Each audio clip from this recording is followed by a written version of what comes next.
मंगलपुर नाम के एक गांव में छोटा सा परिवार रहता था, जिसमें सविता नाम की एक औरत और उसके बेटे थे। अपने पति के अचानक मृत्यु के बाद घर का सारा भार सविता पर ही आ गया था। 2 बेटों की परवरिश और पढ़ाई लिखाई में ही उसका सारा जीवन निकल गया। लेकिन जब उसके बच्चे बड़े हुए तो सविता को एक बड़ा फैसला लेना था। अरे सविता बहन, तुम यहाँ आओ, अंदर आओ। क्या हुआ, सब ठीक तो है ना? श्रीधर भाऊजी, आप जानते तो है ना, मेरे दोनों बच्चों को बड़ी मुश्किल से पाला है मैंने। अब उनके शहर जाकर कॉलेज पढ़ने का टाइम आ गया है, मगर मेरे पास इतने पैसे नहीं हैं कि मैं दोनों को आगे पढ़ा पाऊं। अगर एक बेटे को नहीं पढ़ाया तो उसके साथ अन्याय होगा। ऐसे में मैं क्या करूं? तुम शांत हो जाओ और ये बताओ कि दोनों में से होशियार कौन है? मेरा मानव ज्यादा होशियार है। यूं तो अतुल भी ठीक ठाक पढ़ लेता है, मगर मानव पढ़ने में ज्यादा अच्छा है।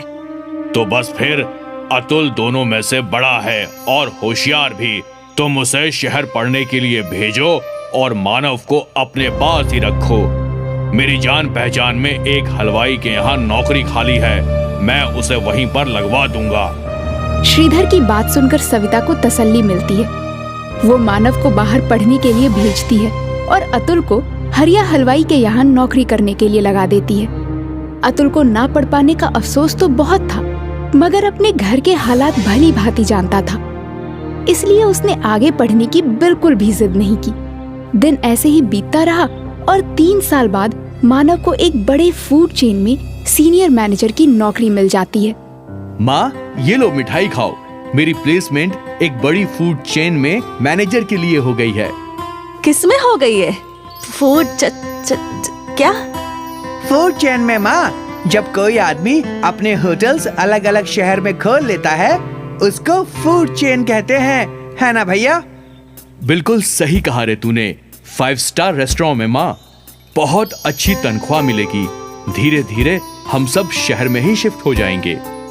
थोड़े महीनों में मानव का प्रमोशन जूनियर से सीनियर लेवल पर हो जाता है और वो अतुल और सविता को शहर ले जाता है।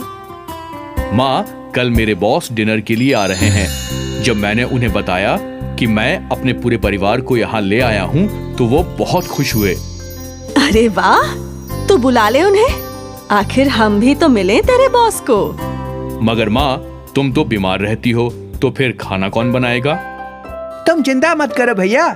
जब तुम पढ़ रहे थे, मैंने हरिया हलवाई के नीचे बहुत काम सीख लिया है। तुम देखना, ऐसे खाना बनाऊंगा कि खाने के साथ उंगलियां भी चट कर जाएंगे। मगर एक बात का ध्यान रखना अतुल, बॉस 5 स्टार रेस्टोरेंट के मालिक हैं। खाना उसी के हिसाब से होना चाहिए। आप ये सब बातों की जरा भी टेंशन ना लो भैया, बस काम पे ध्यान दो। देखना, खाना खाते ही आपकी डबल प्रमोशन पक्की। कहते ही सब खिलखिला उठे। अगले दिन अतुल खूब मन लगाकर बहुत सारे स्वादिष्ट व्यंजन बनाता है। भैया, लगता है आपके बॉस आ गए हैं। मैं दरवाजा खोलता हूँ। नहीं नहीं अतुल, तू रहने दे। बॉस क्या सोचेंगे कि कैसे कपड़े पहने हैं इसके भाई ने। मैं खोलता हूँ दरवाजा। और सुन, तू अंदर ही रहना, ज्यादा बाहर निकलने की जरूरत नहीं है। अतुल ये सुनकर बहुत उदास हो जाता है और बिना कुछ कहे अंदर जाकर डाइनिंग टेबल सजाने लगता है। आइए सर, आइए। खमा खड़ी अतुल। घड़ी कम्मा सर, प्लीज बैठिए। वाह अतुल, थारा घर तो घना फूटरा से। थारा अम्मा और भाई कहाँ से? मैं अभी मिलवाता हूँ सर। माँ, ओ माँ, बॉस आए हैं। नमस्ते भाई साहब, कैसे हैं आप? यहाँ मानव, उसकी माँ और उसके बॉस एक दूसरे से बातें कर रहे थे और वहाँ अतुल खाने की तैयारी में लगा था। थोड़ी देर बाद वो सब डाइनिंग टेबल पर डिनर करने आए। टेबल को सजा हुआ देखकर अतुल का बॉस बहुत खुश होता है। एक साइड फॉर्क, दूसरी साइड नाइफ और स्पून, टिश्यू, टेबल क्लॉथ, सब कुछ एकदम परफेक्ट था। I hope you like the food sir. It's amazing. किसने बनाया है? वो जी, मेरे छोटे बेटे ने, अतुल। अरे मानव, अतुल घर पे ही है? अब तक तूने मुझे मिलवाया नहीं उससे? वो सर, वो खाना बनाने में बिजी था ना, इसलिए। अतुल, अतुल बेटा, इधर तो आ जरा। अतुल हिचकिचाता हुआ बाहर आता है। वाह बेटा, खूब चोखा खाना बनाया है थाने तो।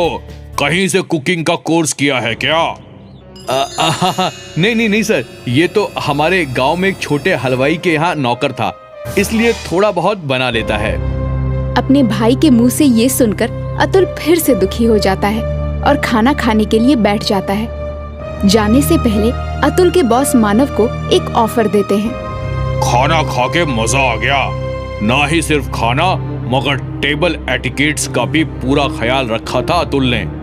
सुनीता जी, अगर आप बुरा ना माने तो एक बात कहना चाहूंगा। आपका बेटा बहुत टैलेंटेड है। हमें एक नए शेफ की जरूरत है, तो क्या अतुल वहाँ हेड शेफ की नौकरी करना पसंद करेगा? मगर सर, अतुल ने कोई फॉर्मल डिग्री नहीं ली है इसमें तो। ये तो ऐसे ही बस थोड़ा बहुत कर लेता है। वो थारी टेंशन नहीं है मानव। मारे को बस स्वाद एक नंबर चाहिए और कुछ नहीं। अतुल, तुम कल मानव के साथ ऑफिस आ जाना और वहीं पे एक डिश बना के खिला देना। ये सुनकर अतुल तो बहुत खुश हो जाता है, मगर मानव को ये बात बिल्कुल पसंद नहीं आती। अगले दिन अतुल वहाँ पहुंचकर अपनी डिश बनाने लगता है। ये लीजिए sir, dal baati churma with an Italian twist. वाह वाह, खूब, बहुत बढ़िया डिश है। इसमें जो पुदीने का फ्लेवर है, आहा। क्या आपको अच्छी लगी सर? क्या मैं चख सकता हूँ?